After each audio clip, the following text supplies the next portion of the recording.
ವಿಶ್ವೋದಯಸ್ಥಿತಿಲಯೋ ನಿಯತಿಪ್ರದಾಯ ಜ್ಞಾನಪ್ರದಾಯ ವಿಬುಧಾಸುರಸೌಖ್ಯದುಃಖಸತ್ಕಾರಣಾಯ ವಿತತಾಯ ನಮೋ ನಮಸ್ತೆ.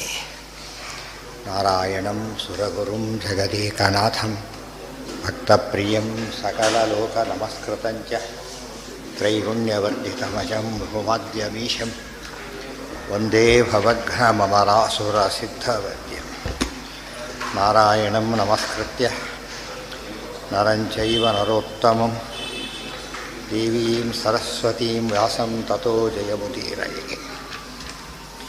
ನಾರಾಯಣಂ ನಮಸ್ಕೃತ್ಯ ನಾರಾಯಣಂ ಗುಣೈಃಸರ್ವೈರುದೀರ್ಣಂ ದೋಷವರ್ಜಿತಂ ಜ್ಞೇಯಂ ಗಮ್ಯಂ ಗುರುಂಶ್ಚಾಪಿ ನತ್ವಾ ಸೂತ್ರಾರ್ಥ ಉಚ್ಯತೆ. ಸದಾಗಮೈಕವಿಜ್ಞೇಯಂ ಸಮತೀತಕ್ಷರಾಕ್ಷರಂ ನಾರಾಯಣಂ ಸದಾ ವಂದೇ ನಿರ್ದೋಷಾಶೇಷಸದ್ಗುಣಂ. ವಿಶೇಷಣಾನಿ ಯಾನೀಹ ಕಥಿತಾನಿ ಸದುಕ್ತಿಭಿಃ ಸಾಧಯಿಷ್ಯಾಮಿ ತಾನೇವ ಕ್ರಮಾತ್ ಸಜ್ಜನ ಸಂವಿದೆ. ಶ್ರೀಮದಾಚಾರ್ಯರು ಸದಾಗಮಿಕ ವಿಜ್ಞೇಯ ಮತ್ತು ಸಮತೀತಕ್ಷರಾಕ್ಷರ ಹಾಗೂ ನಿರ್ದೋಷಾಶೇಷ ಸದ್ಗುಣ ಅಂತ ಮೂರು ಲಕ್ಷಣಗಳನ್ನು ಪರಮಾತ್ಮನಿಗೆ ತಿಳಿಸಿ ಅದರಲ್ಲಿ ತಿಳ್ಕೊಳ್ಳೋಕ್ಕೆ ಸಾಧನೆ ಯಾವುದು ಅಂತ ಆಗಮಗಳು ಅಂತ ಹೇಳ್ತಾ, ಆಗಮದಲ್ಲಿ ಅಪೌರುಷೇಯ ಅತ್ಯಂತ ಪ್ರಧಾನ. ಅದನ್ನು ಒಪ್ಪೋದಿಲ್ಲ ಅಂತ ಹೇಳಿದರೆ ಧರ್ಮಾದಿ ಸಿದ್ಧಿನೇ ಆಗೋದಿಲ್ಲ.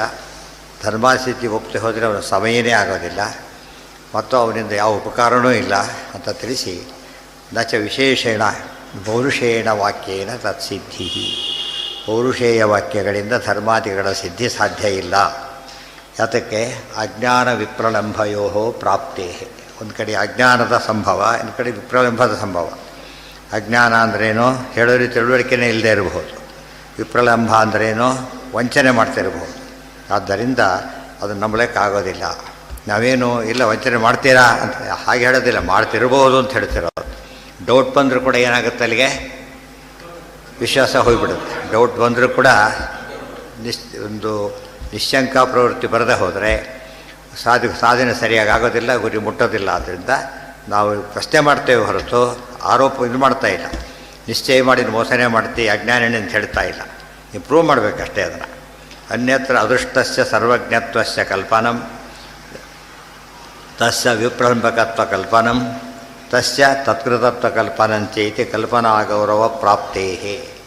ಅಪೌರುಷೇಯ ವಾಕ್ಯಾಂಗೀಕಾರೇ ನ ಕಿಂಚಿತ್ ಕಲ್ಪ್ಯಂ. ಅಪೌರುಷೇಯತ್ವಂಚ ಸ್ವತಯೇವ ಸಿದ್ಧಂ. ಸ್ವತಯೇವ ಸಿದ್ಧಂ ಅಂದ್ರೇನು? ವೇದಗಳಲ್ಲಿ ಹೇಳಿಬಿಟ್ಟಿದ್ದಾರೆ ಇದು ಪೌರುಷೇಯ ಅಲ್ಲ ಅಪೌರುಷೇಯ ಅಂತ ಹೇಳಿ ಆಗಿದೆ. ಸೆಲ್ಫ್ ಅಟೆಸ್ಟೇಷನ್ ಅಂತ ಹೇಳೋದಿಲ್ಲ. ಸ್ವತಯೇವ ಸಿದ್ಧಂ ಅಂದರೆ self attestation very important. Self attestation valid ಹೌದೋ ಅಲ್ಲೋ? ವ್ಯಾಲಿಡ್. ಕೆಲವು ಸೆಲ್ಫ್ ಅಟೆಸ್ಟೇಷನ್ ಮಾಡಬೇಕಾಗುತ್ತೆ. ಬೇರೆ ವಿಷಯಕ್ಕೆ ಬೇರೆ ಆಧಾರ ಇಲ್ಲ. ಅವನ ಮಾತೇ ಆಧಾರ, ಅವನೇ ಆಧಾರ. ಆದರೆ ವೇದಗಳು ಹಾಗೆ ಹೇಳ್ತಿರೋದ್ರಿಂದ ನಾವು ಬೇರೆ ದಾರಿ ಇಲ್ಲ. ವೇದಕರ್ತರು ಅಪ್ರಸಿದ್ಧೇ. ವೇದ ಬರೆದವರು ಅಂತ ಹೇಳೋ ಮಾತನ್ನು ಯಾರೂ ಕೂಡ ಹೇಳಿಲ್ಲ. ವೇದ ಒಪ್ಪದೇ ಇರೋರು ಒಪ್ಪೋದೇ ಇಲ್ಲ, ಬಿಟ್ಟುಬಿಡಿ. ಒಪ್ಪೋರು ಕೂಡ ಏನಂತ ಒಪ್ಪಿದ್ದಾರೆ ಅದನ್ನು? ಪೌರುಷೇಯ ಅಂತಂದು ಹೇಳಿದೆ, ಅಪೌರುಷೇಯ ಅಂತ ಹೇಳಿದ್ದಾರೆ ಹೊರತು ಡೌಟೇ ಇಲ್ಲ ಆ ಬಗ್ಗೆ. ಅಪ್ರಸಿದ್ಧೌ ಚ ತತ್ಕರ್ತು ತತ್ಕಲ್ಪನೆ ಕಲ್ಪನಾ ಗೌರವ. ಯಾವಾಗಲೂ ಕೂಡ ನಿಶಂಕ, ಒಂದು ನಿರ್ಬೀಜ ಶಂಕ ಮಾಡಬಾರ್ದು. ಶಂಕೆ ಏನಿರಬೇಕು? ಯಾವಾಗಲೂ ಒಂದು ಬೇಸಿಸ್ ಇರಬೇಕು. ಗೊತ್ತಾಯ್ತು? ತಲೆ ತೋಚಿದ್ದರೆ ಶಂಕ ಮಾಡ್ತಾ ಹೋದರೆ ಏನು ಕೆಲಸನೂ ಮಾಡೋಕ್ಕಾಗೋದಿಲ್ಲ. ಒಂದು ಸಕಾರಣವಾಗಿ ಇಲ್ಲದೆ ಹೋದರೆ ಸರಿಯಲ್ಲ. ಇದು ಕಾರಣನೇ ಇಲ್ಲ ಇದಕ್ಕೆ. ಅಪ್ರಸಿದ್ಧೌ ಚ ತತ್ಕರ್ತು ತತ್ಕಲ್ಪನೆ ಕಲ್ಪನಾ ಗೌರವಂ ಅಂಥೇಳಿ. ಇನ್ನು ಕಲ್ಪನೆ ಮಾಡದೆ ಹೋದರೆ ಸಿದ್ಧ. ಅಪೌರುಷೇಯತ್ವ ಸ್ವತಃ ಸಿದ್ಧ. ಲೌಕಿಕ ವಾಕ್ಯದಂತೆ ಇದನ್ನು ಸಕರ್ತೃಕ ಅಂತ ಕರಿಬಾರ್ದು. ಯಾತಕ್ಕೆ? ಲೌಕಿಕ ವಾಕ್ಯದಲ್ಲಿ ಏನಿದೆ? ಲೌಕಿಕ ವಾಕ್ಯ ಅಂತಲೇ ಇದೆ. ಕೆಲವೊಮ್ಮೆ ವಾಕ್ಯ ಸಿಗುತ್ತೆ, ಯಾವುದೋ ಪುಸ್ತಕ ಸಿಗುತ್ತೆ, ಗ್ರಂಥ ಹೆಸರು ಇರೋದಿಲ್ಲ. ನಾವೇನಂತೀವಿ ಅದಕ್ಕೆ? ಒಂದು ಯಾವುದೋ ಪುಸ್ತಕ ಸಿಗುತ್ತೆ, ಫಸ್ಟ್ ಪೇಜ್ ಲಾಸ್ಟ್ ಪೇಜ್ ಹರಿದೋಗ್ಬಿಟ್ಟಿದೆ, ಸಿಕ್ಕಿದೆ. ಅಪೌರುಷೇಯ ಅಂತ ಯಾರು ಕರೆಯೋದಿಲ್ಲ. ಏನಂತಾರೆ ಅದಕ್ಕೆ? ಮಿಸ್ಸಿಂಗ್ ಅಂತಾರೆ ಹೊರತು ಅಪೌರುಷ ಕರೆಯೋದಿಲ್ಲ. ಕೆಲವು ಗೂಢಕರ್ತೃಕ ಅಂತ ಕರೀತಾರೆ. ಗೂಢಕರ್ತೃಕ ಅಂದರೆ ಕರ್ತು ಯಾರು ಗೊತ್ತಿಲ್ಲ ಅಂತ ಅರ್ಥ. ಅಜ್ಞಾತ ಕರ್ತೃಕ ಅವೆಲ್ಲ ಏನಲ್ಲ? ಅಪೌರುಷೇಯ ಅಲ್ಲ. ಯಾಕೆ ಅಪೌರುಷೇಯ ಅಂತಿಲ್ಲ, ಕರ್ತೃ ಗೊತ್ತಿಲ್ಲ ಅನ್ನೋದು ಬೇರೆ. ವೇದಗಳ ಬಗ್ಗೆ ನಮಗೆ ಕರ್ತೃ ಗೊತ್ತಿಲ್ಲ ಅಂತ ಅಲ್ಲ, ಕರ್ತೃ ಇಲ್ಲ ಅಂತಲೇ ಬಂದಿರೋದು. ಮಳೆ ನೀರಿನ ಬಗ್ಗೆ ಯಾರು ಹಾಕಿದ್ದಾರೆ ಅಂತ ಮನುಷ್ಯನ ಬಗ್ಗೆ ಯಾರು ಯೋಚನೆ ಮಾಡೋದಿಲ್ಲ. ಗೊತ್ತಾಯ್ತಾ? ಅಷ್ಟು ರೋಗ ಹಾಕೋ ಸಾಧ್ಯತೆ ಯಾರೂ ಇಲ್ಲ, ಅಷ್ಟು ಹಾಕ್ಲಿಕ್ಕೆ ಬರೋದಿಲ್ಲ, ಅದು ಗೊತ್ತಿರೋದ್ರಿಂದ ಅದನ್ನು ಹಾಗೆ ಹೇಗೆ ಒಪ್ತೀವೋ ಹಾಗೆ ಅಪೌರುಷವಾದ ವಾಕ್ಯಗಳೇ ಇಲ್ಲ ಅಂತ ಹೇಳಬೇಡ. ನಮಗೇನು ಅಭ್ಯಾಸ ಆಗಿದೆ ಅಂದರೆ ಎಲ್ಲ ಕಣ್ಣು ನೋಡಿ ನೋಡಿ ದೇವರಿಲ್ಲ ಅಂತ ಹೇಗೆ ಅನಿಸಿದೆಯೋ ಅಪೌರುಷ ವಾಕ್ಯನಲ್ಲಿ ಅನಿಸಿಬಿಡುತ್ತೆ. ದೇವ್ರು ಹೇಗಿರ್ಲಿಕ್ಕೆ ಸಾಧ್ಯ? ನಮ್ಮ ಇಂತೆಲ್ಲ ಮಾಡೋ ಕಾಣದೇ ಇರ್ತಾನಾ?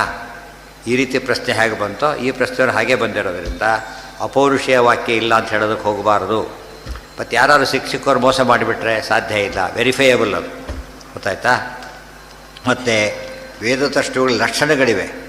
ವಿಂಶಲ್ ಲಕ್ಷಣತೋ ನೂನಃ ತಪಸ್ವಿ ಬಹು ವೇದವಿತ್ ವೇದ ಇತ್ತೇವ ಎಂ ಪಶ್ಯೇತ್ ಸ ವೇದೋ ಜ್ಞಾನದರ್ಶನ. ಯಾವಾಗಲೂ ಕೂಡ ಮಿನಿಮಮ್ 20 ಏನಿರಬೇಕು? ದೇಹ ಲಕ್ಷಣ ದೇಹ ಲಕ್ಷಣಗಳಿರಬೇಕು ಅವನಲ್ಲಿ. ಅದಿದ್ದರೆ ಮಾತ್ರ ಎಲಿಜಿಬಲ್.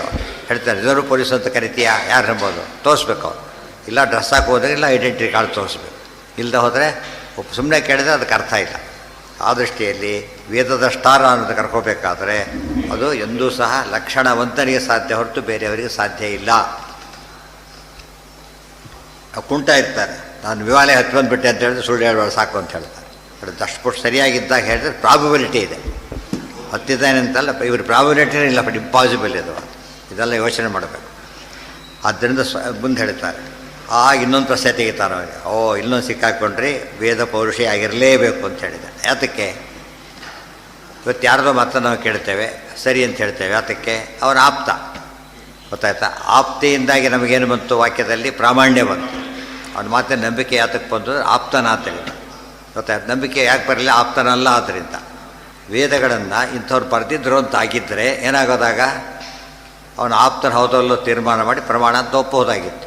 ಅದು ಕರ್ತೃವೇ ಇಲ್ಲ ಅಂತ ಹೇಳಿದ ಮೇಲೆ ಪ್ರಾಮಾಣ್ಯನೇ ಇಲ್ವ ಅಂತ ಕೇಳಿದ. ಅರ್ಥ ಆಯ್ತಾ? ಕರ್ತೃವೇ ಇಲ್ಲ ಅಂತ ಹೇಳಿದ್ರೆ ಪ್ರಾಮಾಣ್ಯ ಎಲ್ಲಿಂದ ಬರುತ್ತೆ ಅಂತಾರೆ. ಅರ್ಥ ಆಯ್ತು ಅವನ ಪ್ರಶ್ನೆ. ಈಗ ಎಲ್ಲರ ವಾದ ಏನಿತ್ತು? ಪ್ರಾಮಾಣ್ಯಂ ಪರತಃ. ಪ್ರಾಮಾಣ್ಯ ನಿಶ್ಚಯ ಆಗಬೇಕಾದ್ರೆ ಏನಾಗಬೇಕು ಅಂದರೆ ಸ್ವತಃ ಸೆಲ್ಫ್ ವೆಲಿಡಿಟಿ ಇಲ್ಲ, ಇನ್ನೊಂದು ಕಡೆಯಿಂದನೇ ಬರಬೇಕು. ಮುಂದೆ ಖಂಡನೆ ಮಾಡ್ತೀವಿ, ಇಷ್ಟ ಇಲ್ಲೇ ಹೇಳ್ತಾರೆ ಅದಕ್ಕೆ. ಪ್ರಾಮಾಣ್ಯಂಚ ಸ್ವತಃ ಏವ, ಪ್ರಾಮಾಣ್ಯಂಚ ಸ್ವತಃ ಏವ ಹಿಂದೆ ಬಂದಿದೆ. ಅದೆಲ್ಲ ಎಕ್ಸ್ಪ್ಲೇನ್ ಮಾಡ್ತಾರೆ. ಅದು ಹೇಗಾಗುತ್ತೆ ಗೊತ್ತಾ? ಎಲ್ಲ ಕಡೆ ನೀರು ಹಾಕಿರೋ ನೋಡಿದ್ದೇವೆ. ಈ ಮಳೆ ನೀರು ಬಿಡ್ತಾ ಇದೆ ಈಗ, ಗೊತ್ತಾಯ್ತಾ? ನಾವು ಏನು ನಂಬೋದಿಲ್ಲ, ನಾವಿದನ್ನೀಗ ಶುದ್ಧ ಅಂತ ನಂಬೋದಿಲ್ಲ. ಯಾಕೆ ನಂಬೋದಿಲ್ಲ? ಯಾರು ಹಾಕಿದ್ರು ಅಂತ ಗೊತ್ತಾದರೆ ಅವ್ನು ಮಡಿಯೋನೋ ಬಲಿಗೆವನು ನೋಡಿ ಏನಂತ ತೀರ್ಮಾನ ಮಾಡ್ಬೋದು? ಮಡಿ ನೀರೋ ಬೈಲಿರೋ ಅಂತ ಹೇಳ್ಬೋದು. ಆದ್ದರಿಂದ ಮಳೆ ನೀರು ಎಂಬುದು ಏನಲ್ಲ ಮಳೆ ನೀರು ಶುದ್ಧ ಅಲ್ಲ ಅಂತ ಯಾಕೆ ಹೇಳಬಾರ್ದು? ಹೇಳ್ತಾರೆ ಯಾರು ಹಾಗೆ, ಇದನ್ನು ಹೇಳಬಾರ್ದು. ಏನಂತಾರೆ ಅದಕ್ಕೆ? ಯಾರು ಮಾಡಿಲ್ಲ ಅಂದರೆ ಏನ ಮರಗಿಡ ಬೆಳೆದಿರೋ ಅಡವೆಯಲ್ಲಿ ಎಷ್ಟೋ ಒಳ್ಳೊಳ್ಳೆ ಹಣ್ಣು ಸಿಗೋದೆಲ್ಲ ಅಡವೆಗಳಲ್ಲಿ, ಮತ್ತು ನ್ಯಾಚುರಲೇ ಬೆಳೆದಿರುತ್ತೆ. ಯಾಕೆ ಗಾರ್ಡನಿಗೆ ಯಾರೂ ಮಾಡಿಲ್ಲ ಅದನ್ನು, ಗೊತ್ತಾಯ್ತಾ? ಇದಕ್ಕಿಂತ ಭಾರಿ ಶ್ರೇಷ್ಠ ಅದು.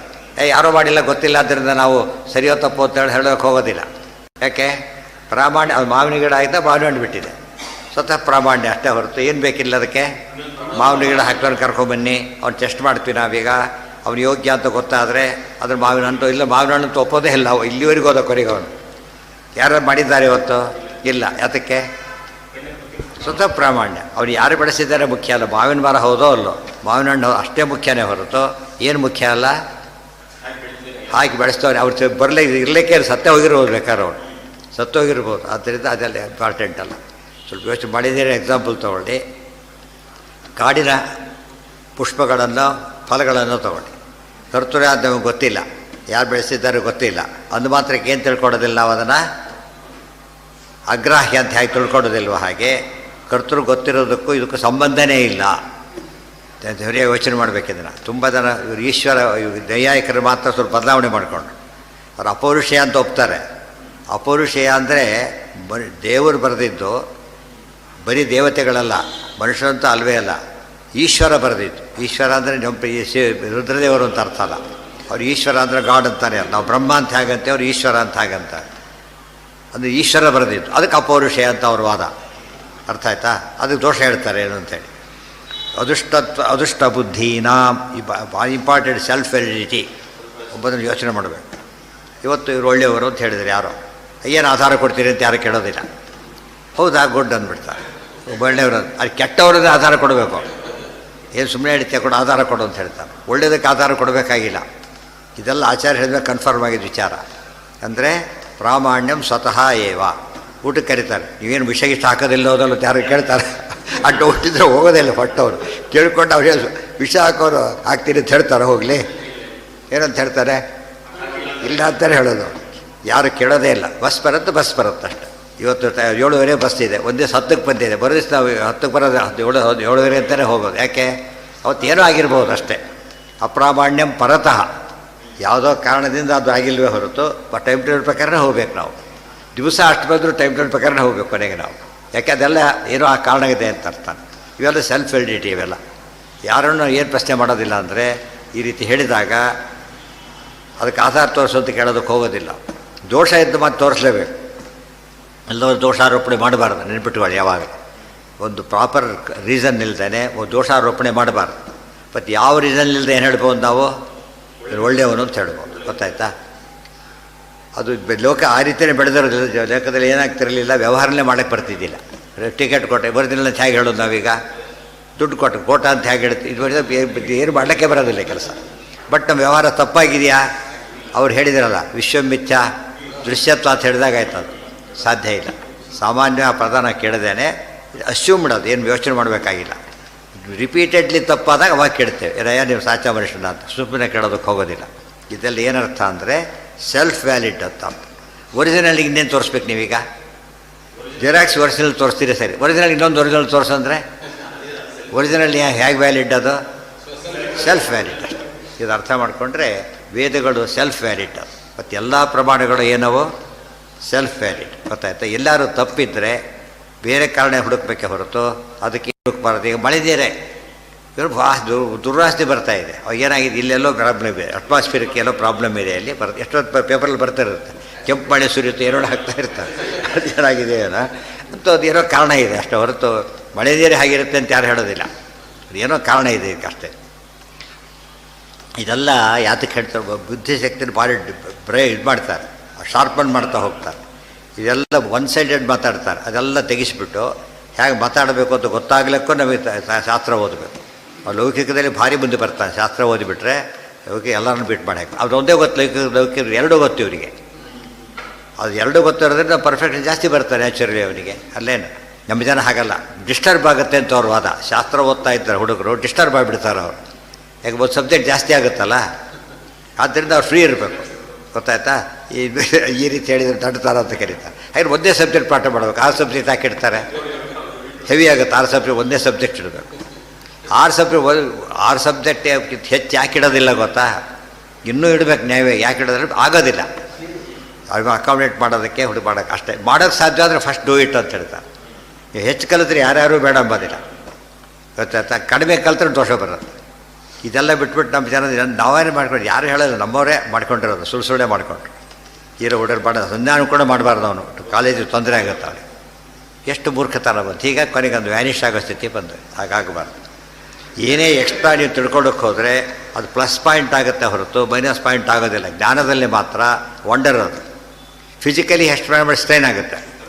ಫಿಸಿಕಲಿ ಎಷ್ಟು ಮಾಡಬೇಕು ಅಷ್ಟು ಮಾಡಿ. ಇವತ್ತು ಫಿಸಿಕಲಿ ಜಾಸ್ತಿ ಮಾಡ್ತಿದ್ದಾರೆ, ಆಶ್ಚರ್ಯ. ಅದು ಹುಚ್ಚಾಬಟ್ಟೆ ಮಾಡ್ತಾರೆ. ಆದರೆ ಇಂಟೆಲೆಕ್ಚುಲಿ ಜಾಸ್ತಿ ಮಾಡ್ತಾ ಹೋದರೆ ನೆನ್ಪಿಟ್ಕೊಂಡು ಎಂದು ನಿಮಗೆ ಸ್ಟ್ರೆಸ್ ಅಂತ ಕರೆಯೋದಿಲ್ಲ. ಅದು ಇಂಟೆಲೆಕ್ಚುಯಲ್ ಬರ್ಡನ್ ಅಂತ ಯಾರೂ ಕರೆಯೋದಿಲ್ಲ. ಫಿಸಿಕಲ್ ಬರ್ಡನ್ ಇದೆ, ಸ್ಪಿರಿಚುವಲ್ ಬರ್ಡನ್ ಆಗೋದಿಲ್ಲ. ಆ್ಯಕ್ಚುಲಿ ಸ್ಪಿರಿಚುವಲ್ ಬಿಟ್ಟರೆ ಬರ್ಡನ್ ಆಗೋದು. ಅರ್ಥ ಆಯ್ತಾ? ವಿಷಯ ಗೊತ್ತಿದ್ದು ಕೆಲಸ ಮಾಡೋದಕ್ಕೂ ಆರಾಮ ಮಾಡೋದು, ಗೊತ್ತಿಲ್ಲದೆ ಮಾಡಿದಾಗ ಭಾರಿ ಹೆವಿ ಆಗುತ್ತೆ. ಇದನ್ನು ಅರ್ಥ ಮಾಡಿಕೊಂಡ್ರೆ ನಮ್ಮಲ್ಲಿ ಏನಾಗ ಹುಡುದವ್ರಿಗೆ ಬಿಟ್ಬೇಡ. ಕನಿಷ್ಠ ಪಕ್ಷ ಓದ್ದವರಾದರೂ ತಮ್ಮ ಮಕ್ಕಳನ್ನ ಏನು ಮಾಡ್ಬೋದು? 2 ವಿದ್ಯೆಯಲ್ಲೂ ತಯಾರು ಮಾಡಬೇಕು. ಎಷ್ಟು ಜನ ಶಾಸ್ತ್ರದ ಪೂರ್ತಿ ಬಿಡಿಸ್ಬಿಟ್ರು, ಪೂರ್ತಿ ಡೀಲಿಂಗ್ ಆಗೋಯ್ತು. ಈ ಮಾಡರ್ನ್ ಎಜುಕೇಷನ್ ಬಂದ ತಕ್ಷಣ ಶಾಸ್ತ್ರಾಧ್ಯಯನ ಡೀಲಿಂಗ್ ಮಾಡಿ ಹಾಕ್ಬಿಟ್ಟು ಬೇಡ ಅಂತ ತೀರ್ಮಾನ ಮಾಡಿ ಜೊತೆ ಮಾಡಿಬಿಟ್ಟಿದ್ರು. ಭಾರಿ ಮೇಲೆ ಹೋಗಿಬಿಡ್ತಾಯಿತ್ತು. ಸಮಾಜ ಹುಚ್ಚಾಬಟ್ಟೆ ಮೇಲೆ ಇರ್ತಿತ್ತು. ವಿಂಶಲ್ಲಕ್ಷಣತೋ ಅನೂನಃ ಮುಂದೆ ಹೇಳ್ತಾರೆ. ಇದು ಅರ್ಥ ಆಯ್ತಾ ಕಾನ್ಸೆಪ್ಟ್? ಈಗ ಆ ಪದ ಅಂತ ಪಾರಾಮಾಣ್ಯಂಚ ಸ್ವತಃ ಏವ. ಈಗಾಗಲೇ ಎಲ್ಲಿ ಬಂದಿದೆ ಇದು ನೆನಪಿದೆಯಾ? ಎಲ್ಲಿ ಬಂದಿದೆ ಇದು? ಪ್ರಮಾಣ ಪದ್ಧತಿ ಲಾಸ್ಟ್ ಪಾರ ಅದೇನೆ. ಗೊತ್ತಾಯ್ತು? ಪ್ರಮಾಣ ಪದ್ಧತಿ 3ನೇ ಪದ್ಧತಿ, ಅದು ಕೊನೆಯ ಭಾಗ ಅದೇನೆ. ಪ್ರಾಮಾಣ್ಯದ ಬಗ್ಗೆ ಹೇಳಿ ಅಲ್ಲಿ ಮುಕ್ತಾಯ ಮಾಡ್ತಾರೆ. ಆದ್ದರಿಂದ ನೆನಪಿರ್ಬೇಕು. ಇದು ಓದಿ ಅದು ನೋಡಿ ತಕ್ಷಣ ಅರ್ಥ ಆಗುತ್ತೆ. ಅದು ಮುಂದೆ ಅದು ಸ್ವತಃ ಪ್ರಾಮಾಣ್ಯ. ಸ್ವತಃ ಪ್ರಾಮಾಣ್ಯ ಅಂದರೆ ಮುಂದಿನ ಅರ್ಥ. ಈಗ ಏನು ಅಂತ ಹೇಳ್ತಾರೆ? ಮುಕ್ತಯುಕ್ತ್ಯಧೀನತ್ವ ಅಂತ ಹೇಳ್ತಾರೆ. ಅನ್ಯಥಾ ಅನವಸ್ಥಾನ. ನೀವು ಪ್ರಾಮಾಣ್ಯಂ ಸ್ವತಃ ಅಂತ ಒಂದು ಸ್ಟೇಜಲ್ಲಿ ಒಪ್ಪದೆ ಹೋಗ್ಬಿಟ್ಟು ಏನಾಗುತ್ತೆ ಗೊತ್ತಾ? ಅದಕ್ಕೆ ಪ್ರಮಾಣ ಕೊಂಡು ಎಂಡೇ ಇಲ್ಲ. ಅನವಸ್ಥಾ ಬರುತ್ತೆ. ಅನವಸ್ಥಾ ದೋಷ ಬರೋದ್ರಿಂದ ತೀರ್ಮಾನ ಮಾಡೋಕ್ಕೆ ಬರೋದಿಲ್ಲ ಅವಾಗ ಏನಾಗುತ್ತೆ, ಕೆಲಸ ಆಗೋದಿಲ್ಲ, ಯಾವ ಕೆಲಸನೂ ಆಗೋದಿಲ್ಲ. ಅರ್ಥ ಆಯ್ತಾ? ಇವತ್ತಿಷ್ಟು ಯಾರೋ ಪ್ಲೇನ್ ಆಕ್ಸಿಡೆಂಟ್ ಆಗಿರುತ್ತೆ, ನೋಡ್ಲಿಕ್ಕೆ ಪ್ಲೇನಲ್ಲಿ ಹೋಗ್ತಾರೆ ಮತ್ತೆ ಇವರು. ಯಾಕೆ ಹೋಗಬಾರ್ದು ಈಗ, ಇನ್ಮೇಲೆ ಪ್ಲೇನ್ ಹತ್ತಬಾರ್ದ ಬತ್ತ ಅನ್ಕೋತಾರ? ಇಲ್ಲ, ಅದು ಆಕ್ಸಿಡೆಂಟ್ ಆಯ್ತು ಅಷ್ಟೇ. ನೋಡ್ಲಿಕ್ಕೆ ಫ್ಲೈಟಲ್ಲಿ ಹೋಗೋದು ಆಗಿರೋದು ಫ್ಲೈಟೇ ಆಕ್ಸಿಡೆಂಟ್. ಯಾಕೆ? ಪ್ರಾಮಾಣ್ಯ ಸ್ವತಃ ಒಪ್ಕೊಂಡಿದ್ದಕ್ಕೆ ನಡೀತಿರೋದು. ಇಲ್ಲದೆ ಹೋದರೆ ಇನ್ಮೇಲೆ ನಾವು ಫ್ಲೈಟೇ ಹತ್ತೋದಿಲ್ಲ ಅಂತ ತೀರ್ಮಾನ ಮಾಡಿ ಫ್ಲೈಟ್ ಅವಾಯ್ಡ್ ಕ್ಯಾನ್ಸಲ್ ಮಾಡಿ ಹಾಕ್ತಾಯಿತ್ತು, ಮಾಡಿಲ್ಲ. ಹಾಗೆ ಬುದ್ಧಿದೋಷ ನಿರಾಸ ಮಾತ್ರ ಕಾರಣ ಅನ್ಯಥಾ ಅನವಸ್ಥಾನ ನಚ ಉಕ್ತಯುಕ್ತಹೀನತ್ವ ಪ್ರಾಮಾಣ್ಯಸ್ಯ. ಈಗ ನಮ್ಮನ್ನೇ ಪ್ರಶ್ನೆ ಮಾಡಿದವನು, ನಮ್ಮನ್ನೇ ಪ್ರಶ್ನೆ ಮಾಡ್ತಾನೆ. ನೋಡಿದ್ರೆ ಅಪೌರುಷಿಯಲ್ಲಿ ಯಾಕೆ ಸಾಧನೆ ಮಾಡ್ಲಿಕ್ಕೆ ಬಂದಿಷ್ಟು ನೀವೀಗ? ಪ್ರಾಮಾಣ್ಯಂ ಸ್ವತಃ ಆಗಿದ್ದರೆ ಅವ್ರು ಹೇಳಬೇಕಾಗಿದ್ದಿಲ್ಲ ಅಂತ ಹೇಳ್ತಾರೆ. ಅರ್ಥ ಆಯ್ತಾ?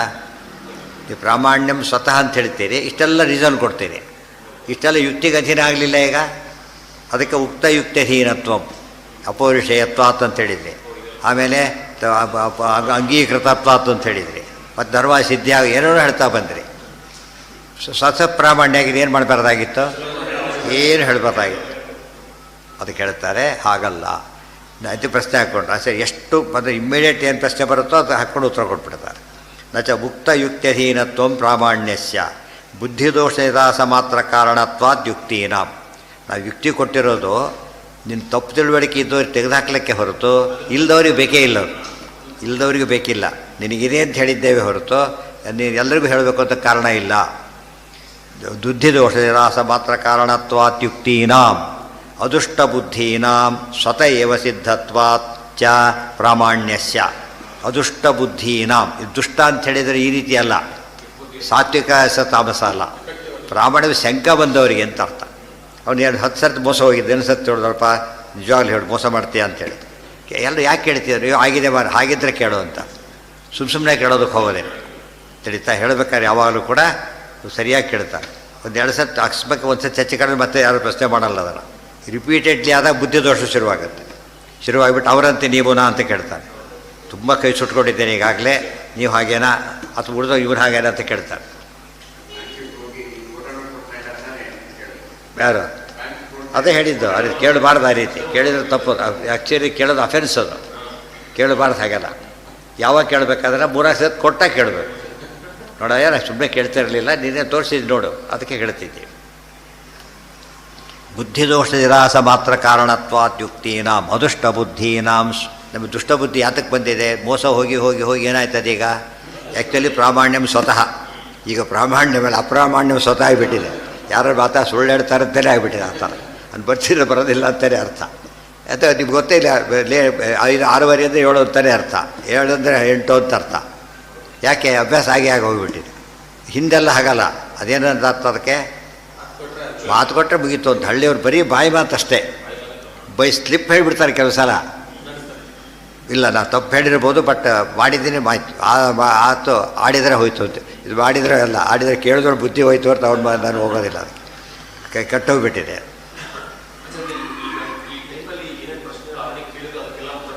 ಹೌದು, ಈಗ ನಮ್ಮ ತಲೆಯಲ್ಲೇ ಇದೆ. ಓದೋರ ತಲೆಯಲ್ಲಿ ಕೂತಿತ್ತು ಅವೆಲ್ಲ ದೋಷಗಳು. ಓದೋರ ತಲೆ ಯಾಕೆ ದೋಷ ಕೂತಿತ್ತು? ಪ್ರಪಂಚ ಆಗಿದೆ ಇವತ್ತು, ಗೊತ್ತಾಯ್ತಾ? ಆದ್ದರಿಂದ ಅದು ಯೋಚನೆ ಈಗೆಲ್ಲ ತೆಗೆದು ಹಾಕಿದ್ರು. ಈಗ ಇಲ್ಲಿ ಯಾವ ಸ್ಥಿತಿ ಬಂದ್ವಿ? ಈಗ ನಾರ್ಮಲ್ ಸ್ಥಿತಿ ಬರ್ತಾ ಇದ್ದೇವೆ. ಇನ್ಮೇಲೆ ಥಿಂಕ್ ಮಾಡ್ಬೇಕಾದ್ರೆ ಹೇಗೆ ಮಾಡ್ತೇವೆ ನಾವೀಗ? ಹಾಗೆ ಮಾಡ್ತೇವೆ. ಅದೃಷ್ಟ ಬುದ್ಧೀನಾಂ ಚ ಆಕಾಂಕ್ಷಾಯಾಮೇವ. ಅದಕ್ಕೆ ಸಾಮಾನ್ಯವಾಗಿ ಯಾತಕ್ಕೆ ಗೊತ್ತಾ? ಹೆಂಗಸರಿ ವೇದಾಧಿಕಾರ ಇಲ್ಲ ಅಂತ ಯಾತಕ್ಕೆ ಹೇಳಿದ್ರು ಅಂದರೆ, ನೆಸಿಟಿ ಬರಲಿಲ್ಲ ಅವರಿಗೆ. ಯಾಕೆ ಹೇಳಿ? ಹೊರಗಿನ ಪ್ರಪಂಚ ಎಕ್ಸ್ಪೋಸ್ ಆಗೋದಿಲ್ಲ, ಯಾರು ಇವ್ರ ಮಾತು ಕಿವಿ ಬಿಡೋದಿಲ್ಲ, ಪ್ಯೂರಾಗಿ ಯೋಚನೆ ಮಾಡ್ತಿರ್ತಾರೆ. ಆದ್ದರಿಂದ ಹೆಚ್ಚು ಸಾಧನೆ ಬೇಕಾಗಿ. ಇವ್ರಿಗೆ ಹಾಗೆಲ್ಲ ಓಡಾಡ್ತಿರ್ತಾರಲ್ಲ, ಅದಕ್ಕೆ ಇವ್ರು ಜಾಸ್ತಿ ಓದೋದೇ ಎಲ್ಲ ಶುರುವಾಯಿತು. ಪುರುಷರಿಗೆ ಜಾಸ್ತಿ ಬಂದೇ ಬರೋಕ್ಕೆ ಅದಕ್ಕೆ ಆಯಿತು, ಬರ್ತಿರಲಿಲ್ಲ. ಇಲ್ಲ ಬೇರೆ ಕಾಂಟ್ಯಾಕ್ಟ್ ಹೇಳ್ತಾರೆ, ವ್ಯಾಕ್ಸಿನ್ ಯಾಕೆ ತೊಗೋತೀರಿ, ಮನೆ ಬಿಟ್ಟು ಹೋಗೋದು ವ್ಯಾಕ್ಸಿನ್ ಯಾಕೆ ತೊಗೋತೀರಿ ಅಂತಾರಲ್ಲ, ಹಾಗೆ ಯಾವಾಗ ಓಡಾಡ್ತಾನೆ ಅವಾಗ ತೊಗೋತಾನೆ. ಯಾತ್ರೆಗೆಲ್ಲ ಪ್ರೋಗ್ರಾಮ್ ಹಾಕ್ತಾರಲ್ಲ, ಒಂದು ಸರ್ಟಿಫಿಕೇಟ್ ತೋರಿಸ್ಬೇಕು. ಏನು? ವ್ಯಾಕ್ಸಿನ್ನಾಗಿ ಕೋವಿಡ್ ಅಲ್ಲ, ಜನರಲ್ಲೇ ತೋರಿಸ್ಬೇಕು. ಈ ಕೋವಿಡ್ ಮೇಲಲ್ಲ, ಹಿಂದೆ ಕೂಡ ತೋರಿಸ್ಬೇಕಾಗಿತ್ತು. ಕೆಲವು ಮಿನಿಮಮ್ ಇರುತ್ತೆ, ಇದಕ್ಕೆಲ್ಲ ತೊಗೊಂಡಿರ್ಬೇಕು. ಕೆಲವಕ್ಕೆಲ್ಲ ನಾಳೆ ಇವರಿಗೆ ತೊಂದರೆ ಆಗಬಾರ್ದು ನಾಳೆ ಅಂಥೇಳಿ, ಅವರಿಗೆಲ್ಲ ಇವರಿಗೆ ತೊಂದರೆ ಆಗಬಾರ್ದು ನಿಯಮ ಮಾಡಿರ್ತಾರೆ. ಕೆಲವೊಂದು ಇನ್ಶೂರ್ ಮಾಡೇ ಹತ್ತಬೇಕು ಕೆಲವಕ್ಕೆಲ್ಲ. ಅದು part and parcel of the business. ಅದು ಇನ್ಶೂರ್ ಮಾಡಲೇಬೇಕು ಅನ್ನೋದು ಎಲ್ಲದಕ್ಕಿಲ್ಲ. ಅದು ಹಾಂ ಏನ ಅದೇ ಹೇಳಿದ್ನಲ್ಲ, ಯಾವುದೇ ಫಿಟ್ನೆಸ್ ಯಾವ ದೃಷ್ಟಿಯಲ್ಲಿ? ಕೆಲವು ಫಿಟ್ನೆಸ್ ಇರ್ಬೋದು. ವ್ಯಾಕ್ಸಿನ್ ಆಗಿದೆಯಾ ನಿಮಗೆ? ಏನಾದ್ರು ಇದಾಗ್ಬೋದು, ಇದರ ಪ್ರಾಬ್ಲಮ್ ಇಲ್ಲ, ಬನ್ನಿ ಅಂತ ಕರೀತಾರೆ. ಆಕಾಂಕ್ಷಾಯ ಏವ ಬುದ್ಧಿದೋಷಾತ್ಮಕತ್ವಾತ್ ನ ಚ ಆಕಾಂಕ್ಷಾಯಾಮೇವ ಪ್ರಮಾಣಾಂತರಾಪೇಕ್ಷತ್ವಾತ್ ಅನವಸ್ಥಾಭಾವ ಇತಿ ವಾಚ್ಯಂ. ಆಕಾಂಕ್ಷಾಯ ಏವ ಬುದ್ಧಿದೋಷಾತ್ಮಕತ್ವಾತ್. ಹಾಗಿದ್ದರೆ ನಮ್ಮಲ್ಲೂ ಹಾಗೆ ಅನವಸ್ಥಾ ಬರೋದು ಯಾವಾಗ ಅಂತ ಇಂಥ ಪ್ರಸಂಗ ಬಂದರೆ ಅಂತ ಹೇಳ್ತಾರೆ. ಅಲ್ಲ, ಇಂಥ ಪ್ರಸಂಗ ಬರಲೇಬೇಕಾಗತ್ತೆ. ದುಷ್ಟಬುದ್ಧಿ ಬೇರೆ, ಆಕಾಂಕ್ಷ ಬೇರೆ. ಒಂದು ಪ್ರಶ್ನೆ ಕೇಳಿದ, ಹಸಿವಾಗಿದೆ ಅನ್ನ ಹಾಕಿ, ಅಷ್ಟೇ ಹೊರತು ಅನ್ನದ ಪ್ಯೂರಿಟಿ ಬಗ್ಗೆ ಪ್ರಶ್ನೆ ಇಲ್ಲ, ಅವನಿಗೆ ಕೇಳೋದಿಲ್ಲ. ತಿಳಿತಾ? ಅದು ಇಲ್ಲಿ ನೀನು ಏನಾಗಿದೆ ಗೊತ್ತಾ, ನಿನ್ನಲ್ಲಿ ನೀನು ಯಾವಾಗ ಪ್ರಾಮಾಣ್ಯ ಪರತ ಅಂತ ಹೇಳಿದ್ದೆ ಅದು ಅಟ್ಯಾಚ್ ಆಯ್ತು ಅದಕ್ಕೆ. ಇಲ್ಲದ್ರೆ ಒಪ್ಪಲಿಕ್ಕೆ ಸಾಧ್ಯ ಇಲ್ಲ ಅಂತೇಳಿ, ಒಪ್ಪಲಿಕ್ಕೆ ಸಾಧ್ಯ ಇಲ್ಲ. ಆಕಾಂಕ್ಷಾಯ ಇವ ಬುದ್ಧಿ ದೋಷಾತ್ಮಕತ್ವ. ಇವರಲ್ಲೂ ಕೂಡ ಎಷ್ಟು ವಿಷಯದ ಬಗ್ಗೆ ನಂಬಿಕೆ ಇದೆ ಗೊತ್ತಾ. ಹುಡುಗ ಏನು ಓದಿದ್ದಾನೆ, ಯಾರು ಸರ್ಟಿಫಿಕೇಟ್ ಕೇಳೋದಿಲ್ಲ ಪುಣ್ಯಕ್ಕೆ, ಗೊತ್ತಾಯ್ತಾ? ಎಲ್ಲಿ ಕೆಲಸ ಮಾಡ್ತಾರೆ ಸರ್ಟಿಫಿಕೇಟ್ ತೋರಿಸೋದು ಕೇಳೋದಿಲ್ಲ. ಈ ಕೇಳೋ ಸ್ಥಿತಿ ಬಂದಿದೆ ಈಗ. ಸುಳ್ಳು ಹೇಳ್ತಾ ಇರ್ತಾರೆ ಅವ್ರು. ರಾತ್ರಿಯಿಂದ ಹಿಂದಿರ್ತಿರ್ಲಿಲ್ಲ. ಅಷ್ಟು ಮೇಲೆ ಎಲ್ಲೂ ಮೋಸ ಹೋಗಿದ್ದು ಭಾರಿ ಕಡಿಮೆ, ಎಲ್ಲಿ 1% ಇರ್ಬೋದು ಅಷ್ಟೇ. ಈಗಲೂ 100% ಮೋಸ ಇಲ್ಲ, ಸ್ವಲ್ಪ ಸತ್ಯ ಇರ್ತದೆ. ಅದೇ ಯಾರು ಕೇಳೋದಿಲ್ಲ. ಅದೇನು ಮದುವೆ ಮಾಡಿಕೊಡ್ತಿದ್ದಾರೆ, ಅದು ಸಿಕ್ಕಾಬಿಟ್ಟು ವರದಕ್ಷಿಣೆ ಬೇರೆ ಕೊಡ್ತಿದ್ದಾರೆ, ಕೊಡಬಾರ್ದು, ವಿಚಾರ ಬೇರೆ. ಅಂಥವ್ರು ಕೂಡ ಏನು ಕೇಳಲ್ಲ, ಕೇಳೋದಕ್ಕೆ ಹೋಗೋದಿಲ್ಲ. ಇದು ಭಾಳ ಕ್ಯಾರೆಕ್ಟರ್ ಸರ್ಟಿಫಿಕೇಟ್ ಪುಟ್ಟಕ್ಕೆ ಕೇಳೋದಿಲ್ಲ. ಕ್ಯಾರೆಕ್ಟರ್ ಕೇಳಿದ್ರು ಅವ್ರು ಅಶ್ಯೂಬಿಡಿರಂತ ಇಂಥವ್ರು ಅದು ಇಂಥವ್ರು ಹೇಳಿದ್ದಾರೆ, ಒಳ್ಳೆ ಮನೆತಾರೆ ಅಷ್ಟೇ. ಆ ರೀತಿ ವ್ಯವಹಾರ ನಡೀತಾ ಇರೋದು ಇವತ್ತು. ಮಾತಲ್ಲ, ಜನರಲ್ಲಿ ಮನುಷ್ಯನ ಅಶ್ಯೂಮ್ ಮಾಡ್ಕೊಂಡು ಹೋಗೋದೇ ಹಾಗೆ, ಗೊತ್ತಾಯ್ತಾ? ನಾಳೆ ಬರ್ತೀನಿ ಅಷ್ಟೇ. ಸ್ವತಃ ಪ್ರಾಮಾಣ್ಯ. ನೀವು ಬರ್ತೀನಿ ಅಂತ ಬರ್ಕೊಡ್ತೀರಾ ಅಂತ ಕೇಳಿ, ನಾಳೆ ಊಟಕ್ಕೆ ಕರೆದಿದ್ದು ಬರ್ತೀವಿ ಬರ್ಕೊಡ್ತೀರಾ, ಅದು ಬಂದಲ್ಲಿ ನೀವು ವಾಪಸ್ ಬರಲ್ಲ, ಕಳಿಸಲ್ಲ, ನೀವು ಹೇಳ್ತೀರಾ ಅಂತ ಅವ್ರು ಕೇಳೋದು. ಯಾರು ಏನು ವ್ಯವಹಾರ ಮಾಡೋಕ್ಕಾಗೋದಿಲ್ಲ. ಪ್ರಾಮಾಣ್ಯ ಸ್ವತಃ ಒಪ್ಪದೆ ಹೋಗಿಬಿಟ್ರೆ ಜಗತ್ತಿನ ವ್ಯವಹಾರ ನಿಂತು ಹಾಳಾಗೋಗ್ಬಿಡುತ್ತೆ. ಒಪ್ಪಲೇಬೇಕು, ನಡೀತಿರೋದು ಹಾಗೇನೆ.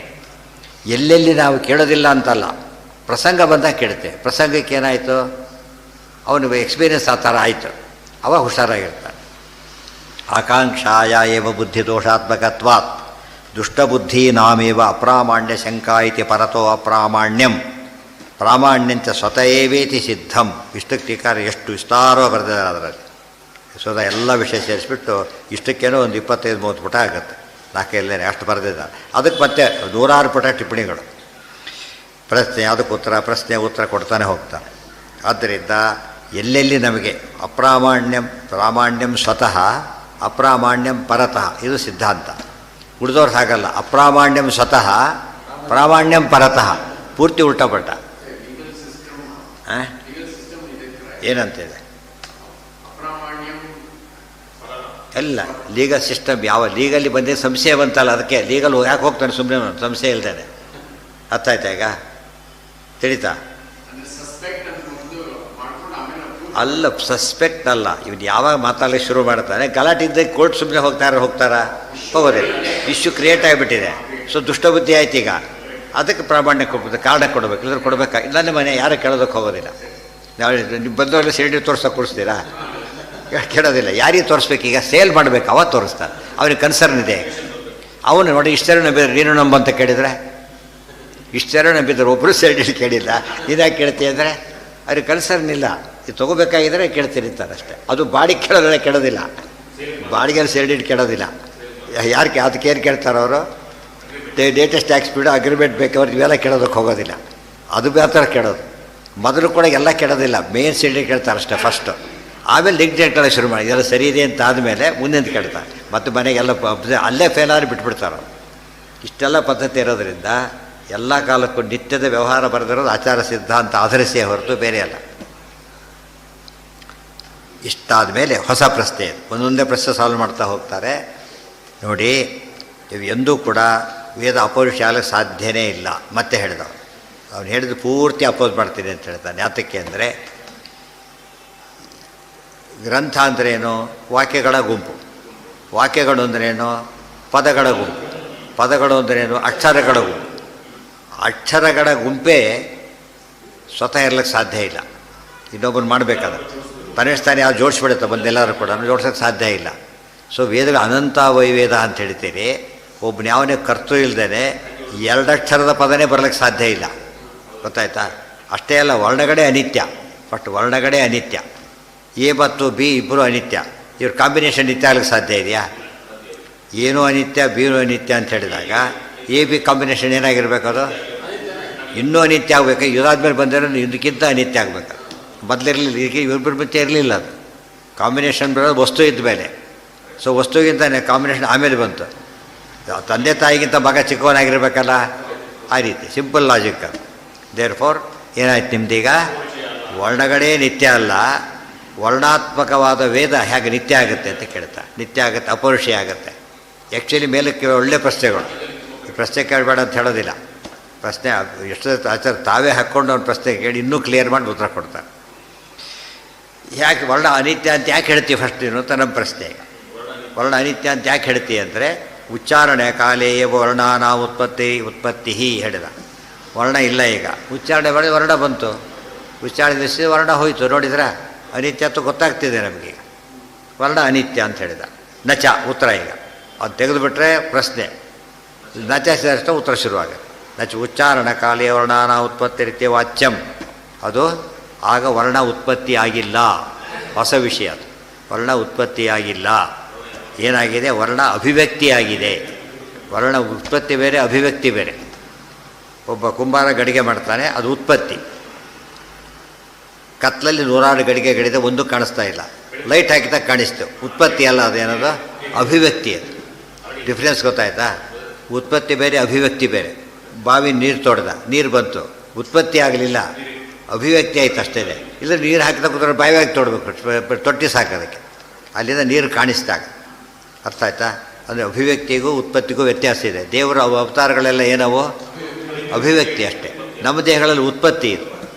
ಎರಡು ಡಿಫ್ರೆನ್ಸ್ ಗೊತ್ತಾದರೆ, ಉತ್ಪತ್ತಿ ಅಂದರೆ ಏನು, ಅಭಿವ್ಯಕ್ತಿ ಅಂದರೆ ಏನು. ವರ್ಣಗಳಿಗೆ ಅವನೇನು ತಿಳ್ಕೊಂಡ? ಉತ್ಪತ್ತಿ ಅಂತ ಹೇಳಿದ. ಉತ್ಪತ್ತಿ ಅಲ್ಲ, ಅಭಿವ್ಯಕ್ತಿ ಅದಷ್ಟೇ. ತದೇ ವೇದಂ ವಚನಮಿತಿ ಪ್ರತ್ಯಭಿಜ್ಞಾ ವಿರೋಧಾತ್. ಯಾಕೆ ಅಂದರೆ ಅದೇ ವರ್ಣ ಅಂತ ನಮ್ಮ ಅಭಿವ್ಯಕ್ತಿ ಬರ್ತಾ ಇದೆ.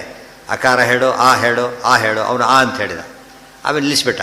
ವರ್ಣ ಹೋಗ್ಬಿಡ್ತಾಗಿದ್ರೆ ಅವನು ಆ ಗೊತ್ತಿತ್ತು, ಆ ಅಂತ ಓಡಾಡ್ತಾನೆ, ಹೇಳ್ಕೊತಾನೆ ಇರ್ಬೇಕು. ಅವನು ಅನಿತ್ಯ ಆಗಿಬಿಟ್ರೆ ಕಷ್ಟ ಅಂಥೇಳಿ ಒಂದ್ಸತಿ ಬಂದರೆ ವರ್ಣ ಬಂದೋಯ್ತು. ಈಗ ಲೈಟ್ ಹಾಕಿದ ತೋರಿಸ್ತಾ ವಸ್ತು ಇದೆ, ಕಾಣಿಸ್ತಾ ಇದೆ.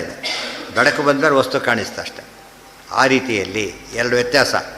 ವಸ್ತು ಇಲ್ಲ ಹುಟ್ಟಿ ಬರೋದೊಂದು, ವಸ್ತು ಇದೆ ಕಾಣದೇ ಇದ್ದು ಕಾಣೋದೊಂದು. ಇವತ್ತು ವರ್ಣಗಳೆಲ್ಲ ಯಾವ ಗುಂಪಿ ಸೇರುತ್ತೆ? ಯಾವ ಗುಂಪಿ ಸೇರುತ್ತೆ? ಅಭಿವ್ಯಕ್ತಿನೇ ಹೊರತು ಅದು ಉತ್ಪತ್ತಿ ಅಲ್ಲ. ಈಗ ಒಂದು ಪ್ರಶ್ನೆ ಸಾಲ್ವಾಯ್ತು. ಈಗ ಅವೇ ಅನಿತ್ಯ ಅಂದಮೇಲೆ ಇವೆ ಯಾಕೆ ಅಂಥೇಳಿ. ಹಾಗಿದ್ದರೆ ವರ್ಣಗಳು ಅನಿತ್ಯ, ನಮ್ಮ ವಾದ ಹೋಯಿತು. ವರ್ಣಗಳು ನಿತ್ಯ ಅಂತ ಆಯಿತು. ಹಾಗಿದ್ದರೆ ಕಾಳಿದಾಸಾದಿ ಕೃತಿಗಳು ನಿತ್ಯವಾಗಲಿ ಅಂದರೆ ಅದಕ್ಕೇನು ಹೇಳಬೇಕು? ಕಾಳಿದಾಸ ಕವಿಗಳು ವಾಕ್ಯನೂ ನಿತ್ಯನೇ. ಏನು ಉತ್ತರ ಕೊಡಬೇಕು ಅದಕ್ಕೆ? ನೀವೇ ಹೇಳ್ತೀರಿ ಕಾಳಿದಾಸ ಜೋಡಿಸಿದ್ದಿದ್ರೆ. ಕಾಳಿದಾಸ ಜೋಡಿಸಿದ್ದು, ಅದು ಜೋಡಿಸದೆ ಬಂದಿರೋದು, ಜೋಡಿಸಿ ಬಂದಿರೋದು ಅಷ್ಟೇ. ಇವತ್ತು ನಮ್ಮಲ್ಲೇ ತೋಟ ಮಾಡಿ ಬೆಳೆಯೋದು ಕಾಣ್ತೇವೆ, ಕಾಡಲ್ಲಿ ಅವೇ ಬೆಳೆದಿರೋದು ಕಾಣಿಸುತ್ತೆ. ಅದೇ ಬೆಳೆದಿರೋದು ಬೇರೆ, ನಾವು ಕಷ್ಟಪಟ್ಟು ಬೆಳೆಸಿರೋದು ಬೇರೆ. ಎಷ್ಟು ಡಿಫ್ರೆನ್ಸ್ ಇದೆ ಈಗ. ಅದಕ್ಕೆ ಅರ್ಥ ಯಾರು ಅಂತ ಕೇಳಿದರೆ ದೈವಿಕ ಅಷ್ಟೇ. ಯಾರು ಹೋಗಿದ್ದು ಬೀಜ ಹಾಕಿ ಏನೂ ಮಾಡಿಲ್ಲ ಅದನ್ನು. ಇಲ್ಲಿ ಮಾಡ್ತಾನೆ. ತೋಟನ ಕೇಳಿದ್ರೆ ಯಾರು ಮಾಡಿದ್ರು ಅಂತಾರೆ, ಕಾಡಲ್ಲಿ ಯಾರು ಬೆಳೆದ್ರೆ ಕೇಳೋದಿಲ್ಲ. ಕಾಡು ಅಂದರೆ ಕಾಡು. ನಮ್ಮಲ್ಲಿ ಎರಡೂ ಕಾಣ್ತಾ ಇದೆ ಈಗ. ಸೊ ವೇದಗಳಲ್ಲಿ ಯಾವ ಗುಂಪಿ ಸೇರುತ್ತೆ? ಅಪೌರುಷೇಯ. ಇದೆಲ್ಲ ಏನು? ಪೌರುಷೇಯ. ಕಾಳಿದಾಸನ ವಾಕ್ಯ, ಕಾಳಿದಾಸನ ಮುಂಚೆ ಇಲ್ಲ ವಾಕ್ಯ, ಮುಂಚೆ ಇಲ್ಲ. ಕಾಳಿದಾಸ ಬಂದ ಮೇಲೂ ಕೂಡ ಬರೆಯೋವರಿಗೂ ಇಲ್ಲ, ಬರೆದ ಮೇಲೆ ಬಂತು. ಆದ್ದರಿಂದ ಅವನು ಬರೆದಿದ್ದು ಅಂತಾಯಿತು. ಇದು ಹಾಗಲ್ಲ, ನೂರಾರು ವರ್ಷದಿಂದ ಇದೆ, ಕಾಣ್ತಿರಲಿಲ್ಲ, ಹುಡುಕ್ತಾ ಸಿಕ್ತು. ಸೊ ಅಭಿವ್ಯಕ್ತಿ ಆಯಿತು. ಇದರಿಂದ ನಮಗೇನು ವಿಷಯ ಗೊತ್ತಾಯಿತು? ಹೊಸ ಕಾನ್ಸೆಪ್ಟ್ ಎಲ್ಲ ಗೊತ್ತಾಯಿತು. ಅಭಿವ್ಯಕ್ತಿ ಕಾನ್ಸೆಪ್ಟೇ ಬೇರೆ, ಉತ್ಪತ್ತಿ ಕಾನ್ಸೆಪ್ಟೇ ಬೇರೆ. ಇವತ್ತು ದೇವರು ಧ್ರುವನಿಗೆ ಪ್ರಹ್ಲಾದ ದೇವರು ಕಂಡ ಅಂತ ಹೇಳಿದರೆ ತೋರಿಸ್ತಾ ರೂಪ ಹೊರತು ಸೃಷ್ಟಿಯಾಗಿ ಬಂದಿದ್ದಲ್ಲ. ಇದು ಅಭಿವ್ಯಕ್ತಿ. ಅಭಿವ್ಯಕ್ತಿ ವಸ್ತುವಿಗೆ, ಕಂಡವನ ದ್ರಷ್ಟಾರ ಗೊತ್ತಾಗ, ಕಂಡವನ ದ್ರಷ್ಟಾರ, ಅದು ಅಭಿವ್ಯಕ್ತ.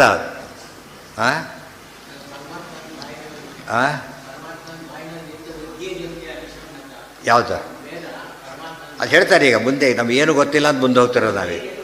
ಈಗಿಲ್ಲ ಮುಂದೆ ಬರುತ್ತದೆ. ಈಗ ಮತ್ತು ಎಲ್ಲಿದ್ದು ಹಾಗಿದ್ರೆ ಮುಂದೆ ಪ್ರಶ್ನೆ ಕೇಳ್ತಾನೆ.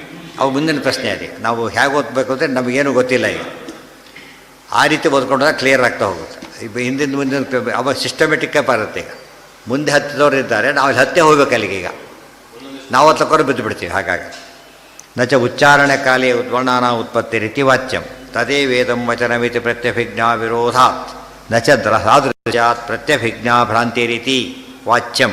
ಇಲ್ಲ ಬೌದ್ಧರು ಹೇಳಿದಾರಲ್ಲ, ಭ್ರಾಂತಿ ಅಂತ ಯಾಕೆ ಹೇಳಬಾರ್ದು? ಅವತ್ತು ಅಕ್ಷರ ಕಲಿಯಕ್ಕೆ ಶುರು ಮಾಡಿದ. ಆಮೇಲೆ ಹೇಳಿದ, ಇವ್ರು ಹೇಳಿಕೊಟ್ಟ ಅಕ್ಷರ ನನಗೆ ಅಕ್ಷರ ಬರ್ತಾ ಇದೆ. ಅಕ್ಷರ ಶಬ್ದಕ್ಕೆ ಹೆಸರು ಅರ್ಥ ಏನು ಗೊತ್ತಾ? ಅಕ್ಷರ, ನಾಶ ಇಲ್ಲದ್ದು ಅಂತ ಅರ್ಥ. ಕ್ಷರ ಅಂದರೆ ನಾಶ, ನಾಶ ಇಲ್ಲ. ಅದಕ್ಕೆ ಉಚ್ಚಾರಣೆ ನಿಲ್ಲಿಸಿದರೂ ಅದಕ್ಕೆ ನಾಶ ಆಗಲಿಲ್ಲ. ಉಚ್ಚಾರಣೆ ಬರದೇ ಹೋದರೂ ಕೂಡ ಅದಕ್ಕೆ ಹುಟ್ಟಿಗೆ ಯಾವ ಬಾಧಕನೂ ಇಲ್ಲ, ಅಭಿವ್ಯಕ್ತಿ ಆಗ್ತಾನೇ ಇರ್ತದೆ. ಇದು ಅರ್ಥ ಮಾಡಿಕೊಂಡ್ರೆ ಸಾದೃಶ್ಯಾತ್ ಭ್ರಾಂತಿ, ಭರ್ತವಿಜ್ಞ ಭ್ರಾಂತಿ ಅಂತ ಹೇಳಬಾರ್ದು ನೀನು. ಯಾಕೆ? ಸ್ವಯಂ ದೇವದತ್ತ ಇತ್ಯಾದಿರಪಿ ತಥಾತ್ವ ಪ್ರಾಪ್ತೇ ಸಯೇವಾಯಂ ಗಕಾರ. ನೀವೇನು ಭಗವದ್ಗೀತೆ ಧರ್ಮಕ್ಷೇತ್ರ ಹೇಳಿದ್ರಲ್ಲ, ಅದೇ ಧರ್ಮಕ್ಷೇತ್ರ ನಾನು ಹೇಳ್ತೀನಿ ಅಂತ ಹೇಗೆ ಬಂತೋ, ಅಗ್ನಿಬೀಡಿ ಅಂತ ನೀವೇನು ಹೇಳ್ತೀರಲ್ಲ ಅದನ್ನೇ ಎಲ್ಲರೂ ಹೇಳ್ತಿದ್ದಾರೆ. ಇವನು ಸಪ್ರೇಟಾಗಿ ಕಲ್ತಿದ್ದ. ಅವರ ಎಲ್ಲೆಲ್ಲೋ ಇದ್ದಾರೆ ಅವರು. ಎಲ್ಲ ಉತ್ತರ ಭಾರತ ಮೂಲೆ ಹಳ್ಳಿಯ ವ್ಯಕ್ತಿ, ದೊಡ್ಡ ಬ್ರಾಹ್ಮಣ ವೇದ ಹೇಳ್ತಿದ್ದಾರೆ. ಇಲ್ಲೆಲ್ಲ ಕನ್ಯಾಕುಮಾರಿ ಬ್ರಾಹ್ಮಣ ಹೇಳ್ತಿದ್ದಾರೆ. ಇಬ್ಬರು ಫಸ್ಟ್ ಟೈಮ್ ಮೀಟ್ ಆಗ್ತಾರೆ. ಬರ್ತಾರೆ, ಸರಿಯಾಗಿ ಹೇಳಿದ್ದು ಅದೇ ಹೇಳ್ತಾ ಇಬ್ಬರು ಹಾಗೆ ಮ್ಯಾಚ್ ಆಗ್ತಾ ಹೋಗೋದು.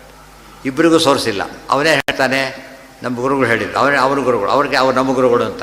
ಎಲ್ಲಿಗೆ ಎಂಡಾಗುತ್ತೆ ಇದು? ದೇವರವರೆಗೂ ಎಂಡ. ಎಲ್ಲೂ ಕೊನೆ ದೇವರೇ ಹೇಳ್ತಾನೆ, ನಾ ಬರ್ದಿದ್ದಲ್ಲ ಅಂತ. ದೇವ್ರ ಕೊನೆಗೇನು ಹೇಳಬೇಕಾಗಿತ್ತು? ಹೌದಪ್ಪ ನಾನು ಬರೆದಿದ್ದು.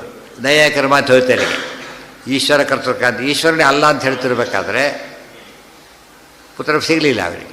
ಇವರು ಆರೋಪ ಮಾಡ್ಲಿಕ್ಕೆ ಬರೋದೇ. ಇನ್ಯಾರು ದೇವ್ರ ಮೇಲೆ ಹೈಯೆಸ್ಟ್ ಯಾರೂ ಇಲ್ಲ, ಆತನೇ ಹೈಯೆಸ್ಟ್. ನಾನೇ ಬರೋದಿಲ್ಲ ಅಂತ ಹೇಳಿದ ಮೇಲೆ ಇನ್ಯಾರು ಬರೆಯೋ ಚಾನ್ಸೇ ಇಲ್ಲ. ಗ್ರಂಥ ಇದೆ, ಉಪದೇಶ ಮಾಡ್ತಾ ಬಂದಿದ್ದಾನೆ. ಭಾಗವತ್ ಹೇಳಿದ್ದು ಅದನ್ನೇನೆ. ಜನ್ಮಾದ್ಯಸ್ಯ ಯಥೋನ್ಮಯಾಚ ತರತಶ್ಚಾರ್ಥೇಶ್ವಭಿಘ್ನ ಸ್ವರಾಟ್ ತೇನೇ ಬ್ರಹ್ಮ ಹೃದಯ ಆದಿ ಕವಯೇ. ಮೊದಲು ಹೇಳಿಸ್ಕೊಂಡವರು ಯಾರು? ಬ್ರಹ್ಮದೇವರು. ಮೊದಲು ಹೇಳಿಕೊಟ್ಟಿದ್ದು ನಾರಾಯಣ. ನ ಚ ಉಚ್ಚಾರಣಕಾಲೇ ವರ್ಣಾನಾಂ ಉತ್ಪತ್ತಿರಿತಿ ವಾಚ್ಯಂ ತದೇ ವೇದಂ ವಚನಮಿತಿ ಪ್ರತ್ಯಭಿಜ್ಞಾ ವಿರೋಧಾತ್ ನ ಚ ಸಾದೃಶ್ಯಾತ್ ಪ್ರತ್ಯಭಿಜ್ಞಾ ಭ್ರಾಂತಿರಿತಿ ವಾಚ್ಯಂ ಸೋಯಂ ದೇವದತ್ತ ಇತ್ಯಾದಿರಪಿ ತಥಾತ್ವಪ್ರಾಪ್ತೇ ಸರ್ವಕ್ಷಣಿಕತ್ವಂ ವದತಾಪಿ ಬೌದ್ಧೇನ ಸೇಯಂ ದಿಗಿತ್ಯಾದಿ ಪ್ರತ್ಯಭಿಜ್ಞಾಯಾಃ ನ ಭ್ರಾಂತಿಕಲ್ಪಿತತ್ವಂ. ಭ್ರಾಂತಿಕಲ್ಪಿತತ್ವಂ ವಾಚ್ಯಂ. ಯಾಕೆ? ಏನ? ಬೌದ್ಧೇನ ಶೇಯಂ ದಿಕ್ ಇತ್ಯಾದಿ ಪ್ರತ್ಯಭಿಜ್ಞಾಯಾಃ ನ ಭ್ರಾಂತಿಕಲ್ಪಿತತ್ವಂ ವಾಚ್ಯಂ. ಈಗ ಸರಿ ಮಾಡ್ಕೋಬೇಕಂತ. ಈಗೇನಾಯಿತು? ಅದೇ ನಡೀತಿರೋದು ಈಗ. ಅಲ್ಲಿ ಅನ್ವ್ಯಾಖ್ಯಾನ ಬಂದಿರೋದು ಅದೇನೆ. ಸರ್ವಕ್ಷಣಿಕತ್ವ ಹೇಳ್ತಾರಲ್ಲ, ಅದೇನು ಹೇಳಬಾರ್ದು? ದಿಕ್ಕನ್ನು ಕ್ಷಣಿಕ ಅಂತ ಹೇಳಬಾರ್ದು, ಆಕಾಶನ ಕ್ಷಣಿಕ ಅಂತ ಹೇಳಬಾರ್ದು, ಅವ್ರ ಪ್ರಕಾರ ಕೂಡ ಹೇಳಬಾರ್ದು. ಅರ್ಥ ಆಯ್ತಾ? ಯಾಕೆ? ಪ್ರತ್ಯಭಿಜ್ಞಾ ಇದೆ, ಸರಿ ಇದೆ, ಅದನ್ನೆಲ್ಲ ಬಂದೆ ನೋಡ್ತೀವಿ. ಅದನ್ನು ಇವತ್ತೇ ಕಂಟಿನ್ಯೂ ಆಗುತ್ತೆ. ಅದು ನ ಭ್ರಾಂತಿ ಕಲ್ಪಿತತ್ವಂ ವಾಚ್ಯಂ ಪಂಚಸ್ಕಂಧೇಭ್ಯ ಅನ್ಯತ್ವ. ಪಂಚಸ್ಕಂಧಗಳಿಗೆ ಮಾತ್ರ ಇವೆಲ್ಲ ಬಂದಿರೋದು. ಪಂಚಸ್ಕಂಧದಲ್ಲಿ ಆಕಾಶ ಸೇರಿಲ್ಲ, ದಿಕ್ಕು ಸೇರಿಲ್ಲ ಅಂದಮೇಲೆ ಅದೇನಾಯಿತು? ನಿತ್ಯ ಅಂತಾಯಿತು. ಇವು ಮಾತ್ರ ಕ್ಷಣಿಕ, ಅದು ಕ್ಷಣಿಕ ಅಲ್ಲ. ಸೊ ನಿಮ್ಮ ಪ್ರಕಾರನೇ ಇದೇನಾಯ್ತು? ಈಗ ನಿತ್ಯ ಆಯಿತು. ಅದು ನಿಂದು ಆಯ್ತಲ್ಲ. ರೂಪಸ್ಕಂದ, ವೇದನಾಸ್ಕಂದ ಅಂತ ಬಂದು ಬರಲ್ಲ. ಬೌದ್ಧರಿದ್ರು ಬರಲಿಲ್ಲ, ಸುಧಾದಲ್ಲಿ ಬಂತು ಅದು ಬಂದೆ. ಬೌದ್ಧ ನಿರಾಸಕ್ಕೆ ನ ಚ ದಿಶ ಏವ ಭ್ರಾಂತಿ ಕಲ್ಪಿತಾ ವಿಜ್ಞಾನಶೂನ್ಯಯೋರಪಿ ಸಾಮ್ಯಾತ್. ಇಲ್ಲ ಇಲ್ಲ, ದಿಕ್ಕುಗಳೇ ಭ್ರಾಂತಿ ಕಲ್ಪಿತ ಅಂತ ಹೇಳಿದರೆ ವಿಜ್ಞಾನ ಮತ್ತು ಶೂನ್ಯ ಎರಡಕ್ಕೂ ಅದೇ ಸ್ಥಿತಿ ಬರುತ್ತೆ. ವಿಜ್ಞಾನ ಹೇಳಿದ್ದು, ಶೂನ್ಯ ಹೇಳಿದ್ದು, ಮಾಯಾವಾದಿಗಳು ಇಬ್ಬರಿಗೂ ಸೇರಿಸ್ಕೊಂಡು ಉತ್ತರ ಕೊಟ್ಟಾಗ ಲೆಕ್ಕ. ನ ಚ ಆದಿತ್ಯೋದಯಾದಿ ನೈವ ದಿಕ್ಕಲ್ಪನಾ ಅಂಧಕಾರೇ ವಿದಿಕ್ ಮಾತ್ರ ಪ್ರತೀತೇಹೇ. ಹೇಳ್ತಾನೆ, ದಿಕ್ಕುಗಳಂತ ಇಲ್ಲೇ ಇಲ್ಲ, ದಿಕ್ಕುಗಳಂತ ಇಲ್ಲವೇ ಇಲ್ಲ. ಸೂರ್ಯ ಹುಟ್ಟುತ್ತಾನಲ್ಲ, ಅದು ಪೂರ್ವ. ಆಮೇಲೆ ಉಳಿದಿದ್ದು ಟೆಂಟೇಟಿವ್, ಅದು ಆ್ಯಕ್ಚುಲಿ ಏನಲ್ಲ, ದಿಕ್ಕುಗಳಂತಿಲ್ಲ. ನಾವು ಸೂರ್ಯೋದಯ ಸೂರ್ಯಾಸ್ತ ನೋಡ್ಕೊಂಬಿಟ್ಟು ದಿಕ್ಕುಗಳಂತ ನಾವು ಅಂದ್ಕೊಂಡಿದ್ದೇವೆ ಹೊರತು ನಮ್ಮ ಕನ್ವೆನ್ಷನ್, ಅದು ಕನ್ವೆನ್ಷನ್ನೇ ಹೊರತು ಏನಲ್ಲ. ಇದಕ್ಕೇನು ಉತ್ತರ ಕೊಟ್ಟರು ಆಗಲೇ? ಎಲ್ಲಿ ಬಂತು ಉತ್ತರ ಇದಕ್ಕೆ? ಸೂರ್ಯೋದಯಾದಿ ಕಾರಣದಿಂದಾಗಿ ನಾವು ದಿಕ್ಕುಗಳನ್ನು ಹೇಳ್ತೇವೆ ಹೊರತು ದಿಕ್ಕುಗಳು ಅಂತ ಇಲ್ಲೇ ಇಲ್ಲ ಅಂತ ಅವನು ಹೇಳಿದ. ಅದಕ್ಕೇನು ಹೇಳಬೇಕು? ಉತ್ತರ ಕೊಟ್ಟೆ. ಎಲ್ಲಿ ಕೊಟ್ಟಿದ್ದಾರೆ? ವಿದ್ಯಮಾನಸ್ಯ ಭೇದಸ್ಯ ಜ್ಞಾಪಕೋ ನೈವಕಾರಕಃ. ಸೂರ್ಯೋದಯದಿಂದ ದಿಕ್ಕು ಕ್ರಿಯೇಟ್ ಆಗೋದಿಲ್ಲ, ಏನಾಗುತ್ತೆ? ಗೊತ್ತಾಗುತ್ತೆ ಅಷ್ಟೇ. ಇದು ಹೇಳಿದೆ ಈಗಾಗಲೇ. ಉಪಾಧಿ ಕಂಡು ಅಪ್ಲೈ ಮಾಡ್ಕೋಬೇಕಿಲ್ಲ. ಭೇದ ಕ್ರಿಯೇಟ್ ಮಾಡೋ ಶಕ್ತಿ ಅದಕ್ಕಿಲ್ಲ. ಉಪಾಧಿ ಅಂದರೆ ಸೂರ್ಯೋದಯದ ನಿಮಿತ್ತದಿಂದಾಗಿ ಪೂರ್ವ ಆಗಲಿಲ್ಲ. ಪೂರ್ವದ ಗುರ್ತಾಗಲಿಕ್ಕೆ ಸೂರ್ಯೋದಯ ಬೇಕಾಯ್ತೆ ಹೊರತು ಏನು ಬೇಕಿಲ್ಲ, ಅದರಿಂದನೇ ಕ್ರಿಯೇಟ್ ಆಗೋದಿಲ್ಲ. ಮುಡಿಯೋ ತಕ್ಷಣ ದಿಕ್ಕು ಹೋಗಿಬಿಡ್ತಾ. ಹಾಗಿದ್ರೆ ಮುಡಿಯೋ ರಾತ್ರಿ ಉತ್ತರ ತಲೆ ಮಾಡಬಾರ್ದು. ಸೂರ್ಯೋದಯ ಇಲ್ಲಲ್ಲ, ಉತ್ತರ ಇಲ್ಲಲ್ಲ. ಈಗ ಎಲ್ಲಿ ಬೇಕಾದ್ರೆ ತಲೆ ಮಾಡ್ಬೋದು ಹೇಳ್ತಾರ? ಯಾವ ದಡ್ಡರು ಕೂಡ ಏನು ಹೇಳೋದಿಲ್ಲ, ಕ್ರಿಯೇಟ್ ಆಯಿತು ಅಂತ ಸೂರ್ಯೋದಯದಿಂದ ದಿಕ್ಕು ಕ್ರಿಯೇಟ್ ಆಯಿತು ಅಂತ ಹೇಳೋದು, ದಿಕ್ಕು ಗೊತ್ತಾಯಿತು ಅಂತ ಹೇಳ್ತಾರೆ. ಯಾವುದೋ ಹೋಗ್ತಾರೆ ಗೊತ್ತಾಗ್ತಾ ಇಲ್ಲ ಯಾವ ದಿಕ್ಕು ಅಂತ ಹೇಳಿಬಿಟ್ಟು, ತಿಳಿತಿಲ್ಲ. ಸೂರ್ಯ ನೋಡಿದ ಮತ್ತಿನ್ನಕ್ಕೆ ಯಾವ ದಿಕ್ಕು ಅಂತ ಕೇಳೋಕ್ಕೆ ಹೋಗೋದಿಲ್ಲ. ಸೂರ್ಯ ಇವತ್ತು ಈ ದಿಕ್ಕು ಹುಟ್ಟಿದಾರೋ ಅಥವಾ ಬೇರೆ ದಿಕ್ಕು ಹುಟ್ಟಿದಾರೋ ಇನ್ನೂ ಡೌಟ್ ಯಾರಿಗೂ ಬಂದಿಲ್ಲ. ಅವೆಲ್ಲ ಕೂಡ ಪ್ರಾಮಾಣ್ಯಂ ಸ್ವತಃ ಅವಕ್ಕೆಲ್ಲ. ನಚ ದಿಶೇವ ಭ್ರಾಂತಿ ಕಲ್ಪಿತಾ ವಿಜ್ಞಾನ ಶೂನ್ಯಯೋರಪಿ ಸಾಮ್ಯ. ಆಚಾರ್ಯರಂತ ಓದ್ತಾ ಹೋದ್ರೆ ನಮಗೆ ಗೊತ್ತಾಗೋದೇನು ಅಂದರೆ, ಅವರು ಅಟ್ಯಾಕ್ ಮಾಡೋ ಎವ್ರಿ ಟೈಮ್ ಕಾನ್ಸೆಪ್ಟನ್ನು ಅಟ್ಯಾಕ್ ಮಾಡ್ತಾ ಹೋಗ್ತಾರೆ. ಶಬ್ದಗಳನ್ನ ಅಟ್ಯಾಕ್ ಮಾಡೋದಿಲ್ಲ, ಕಾನ್ಸೆಪ್ಟನ್ನು ಮಾಡ್ತಾರೆ. ಇವತ್ತಿನ ಸಾಧಾರಣ ಶಬ್ದ ಅಟ್ಯಾಕ್ ಮಾಡೋಕ್ಕೆ ಶುರು ಮಾಡ್ತಾರೆ. ಪೂರ್ತಿ ತಪ್ಪದು. ಗುಡಿ ಹೇಗಿರಬೇಕು ಅಂತ ಕೇಳಿದರೆ ಕಾನ್ಸೆಪ್ಟ್ ಬಗ್ಗೆ ಇರಬೇಕು ಯಾವಾಗ. ಇದರಿಂದ ಏನಾಯಿತು ಅಂತ ನಮಗೆ ವರ್ಡಿಂಗ್ಸ್ನಲ್ಲಿ we are not very particular, ಕಾನ್ಸೆಪ್ಟ್ನಲ್ಲಿ ಪರ್ಟಿಕ್ಯುಲರ್. ಇವತ್ತು ಚೇರ್ ಅನ್ಬೋದು, ನೀನು ಕುರ್ಚಿ ಅನ್ಬೋದು. ಭಾಷೆ ಭೇದ ಆಯ್ತು ಅಷ್ಟೇ, ಏನು ಭೇದ ಆಗಲಿಲ್ಲ, ವಸ್ತು ಭೇದ ಆಗಲಿಲ್ಲ. ವರ್ಡಿಂಗ್ಸ್ ಡಿಫರ್ ಆದ ಮಾತ್ರಕ್ಕೇ ಯಾವ ರೀತಿ ವರ್ಡಿಂಗ್ಸ್ ಡಿಫರ್ ಆಗಬಾರ್ದು ಅಂದರೆ ಕಾನ್ಸೆಪ್ಟನ್ನು ಡಿಸ್ಟಾರ್ಟ್ ಮಾಡೋ ರೀತಿ ಆಗಬಾರ್ದು. ಸೊ ಕಾನ್ಸೆಪ್ಟನ್ನು ಹಾಗೆ ಮೇಂಟೈನ್ ಮಾಡಿ, ನೀವು ಶಬ್ದ ಚೇಂಜ್ ಮಾಡಿದರೆ ನೋ ಅಬ್ಜೆಕ್ಷನ್, ತಿಳಿತಾ. ಬಟ್ ಕಾನ್ಸೆಪ್ಟನ್ನು ಮೆಲ್ಲ ಚೇಂಜ್ ಮಾಡ್ತಾ ಬಂದು ಶಬ್ದಗಳನ್ನ ತಕ್ಕಂತೆ ಕಾನ್ಸೆಪ್ಟ್ ಚೇಂಜ್ ಮಾಡಿಬಿಟ್ರೆ ಒಪ್ಪೋದಿಲ್ಲ. ತಿಳಿತಾ, ಭಾಳ ಇಂಪಾರ್ಟೆಂಟ್, ಜ್ಞಾಪಕ ಇರಲಿ. ನಾಳೆ ದಿವಸ ಇನ್ನು ಸ್ವಲ್ಪ ಒಂದು ಮುಂದುವರಿಸಿ ಮುಂದೆ ಹೇಳ್ತಾರೆ. ಎಷ್ಟು ಸರಿಯಾಗಿ ಆಚಾರ್ಯ ಬರೀತಾರೆ ಅಂದರೆ ಭಾಳ ಆಶ್ಚರ್ಯ. ಇದೆಲ್ಲ ಟೀಕಾರ ಎಷ್ಟು ಫೈನಾಗಿ ಇಂಟರ್ಪ್ರಿಟ್ ಮಾಡ್ತಾರೆ, ಪ್ರತಿಯೊಂದು ಲಿಂಕ್ ಕೊಡ್ತಾ ಹೋಗ್ತಾರೆ. ಚೈನ್ ಹೇಗಿದೆ ಅಂತೇಳಿ ಒಂದು ಕಡೆ ಡಿಲಿಂಕ್ ಆಗೋದಿಲ್ಲ. ಮೊದಲಿಂದ ಓದ್ತಾ ಹೋಗ್ಬಿಟ್ರೆ ಕರೆಕ್ಟಾಗಿ ಪಿಕ್ಚರ್ ಸಿಗಬೇಕು. ಇದು ವಿಶಿಷ್ಟ ಶೈಲಿ. ಮತ್ತು ಎಲ್ಲೂ ಗೊತ್ತಾಗೋ ಪದ ಉಪಯೋಗಿಸೋದಿಲ್ಲ, ಇದನ್ನು ಉಪಯೋಗಿಸೋದಿಲ್ಲ, ಅಸಂಬದ್ಧ ವಿಚಾರ ಹೇಳೋದಿಲ್ಲ. ಎಷ್ಟೋ ಗ್ರಂಥಗಳು ಆಮೇಲೆ ಓದೋ ತಲೆ ಕೆಟ್ಟು ಹೋಗ್ಬಿಡುತ್ತೆ, ಮುಂದಕ್ಕೆ ಹೋಗೋದೇ ಇಲ್ಲ. ಲಿಂಕೇ ಇರೋದಿಲ್ಲ. ದೊಡ್ಡ ದೊಡ್ಡ ಶಬ್ದಗಳು ಹಾಕಿಬಿಡ್ತಾರೆ. ಇಲ್ಲಿ ಒಂದು ಕಷ್ಟದ ಶಬ್ದ ಹಾಕೋದಿಲ್ಲ ಆಚಾರ್ಯರು. ಯಾಕಂದರೆ ಬೇಗ ವಿಚಾರ ಮಾಡಬೇಕಾದ್ದೇನು ನಾವೀಗ ವಿಷಯ ವಿಚಾರ ಮಾಡೋಕ್ಕೆ ಹೊರಟಾಗ ನೀವು ಏನು ಅಡ್ಡಿ ಆಗಬಾರ್ದು, ಅದಕ್ಕೆ ವರ್ಡಿಂಗ್ಸ್ ಅಡ್ಡಿ ಆಗಬಾರ್ದು, ಅದು ಇಂಪಾರ್ಟೆಂಟ್. ಅದಕ್ಕೆ ಲೀಗಲ್ ಲ್ಯಾಂಗ್ವೇಜು, ಟೆಕ್ನಿಕಲ್ ಲ್ಯಾಂಗ್ವೇಜ್ ಅವಾಗ ಹೇಗಿರುತ್ತೆ, ಸ್ಟ್ರೈಟು. ಪೊಯಿಟಿಕ್ ಲ್ಯಾಂಗ್ವೇಜ್ ಉಪಯೋಗಿಸ್ಬಾರ್ದು. This glorious house belongs to which ಯಾರು ಹೇಳೋದಿಲ್ಲ, ದಿಸ್ ಹೌಸ್ ಬಿಲಾಂಗ್ಸ್ ಟು ಅಷ್ಟೇ. ಅದು ಶೆಡ್ಯೂಲ್ ಕೊಡ್ತಾರೆ ಹೊರತು ಅದಕ್ಕೆಲ್ಲ ಅಲಂಕಾರ ಮಾಡೋಕ್ಕೆ ಹೋಗೋದಿಲ್ಲ, ತಿಳಿತಾ. ಮಾಡಬಾರದು, ಮಾಡಿದ್ರೆ ಏನಾಗುತ್ತದ ವಿಷಯ ಬದಲಾಯಿಸಿಬಿಡುತ್ತೆ. ಅದೆಂದೂ ಆ ರೀತಿ ಆಗಬಾರ್ದು.